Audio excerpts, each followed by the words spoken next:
Yeah, I was just talking to a person that I grew up with. He's much older gentleman. He just told me he had a stroke.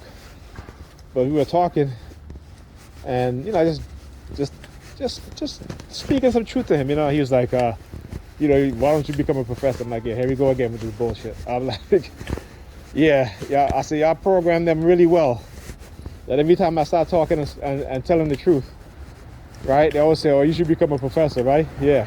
And as he's saying that, he's shaking the change in his pocket. You know what I'm saying? But again, this is nothing new. They've done it before, right? They've done it before. So I'm not surprised. And, but like I said, once people understand the truth, and once you understand the truth, you start to think differently. And this is what they don't want. Because the level of control they have over you is because of your ignorance, right? Because they teach you lies, and you believe in the lies, right?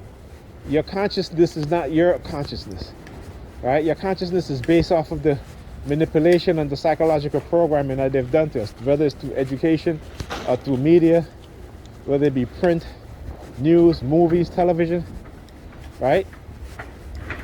And so we got to understand, particularly as black people, is that how we don't truly have a culture, because a lot of the things that we do in our culture is created by the CIA. A lot of the negative things, right? The pants sagging, it's like, and then they push that as that's black people culture. That's not our culture. That is not our culture. The type of music now that's so negative and so degrading, that's not our culture. But they push that as if that's our culture, right? Because they don't want the world to see black people as being a proud people. Because guess what? We're not a proud people. Because we've been lied to, we believe the lies. Okay? And this is why we live in dysfunction. And we think it's normal, and it's not. But if you look at other people, they don't behave the way we behave. Right? Particularly when you're younger. So we got to understand these things. And like I told myself, once you know better, you start to do better. You start to think better. Right? You start to question things a lot more. You start to look for more truth. Right? Once you uncover the lies. Anyhow, I'll talk to you guys in the next video.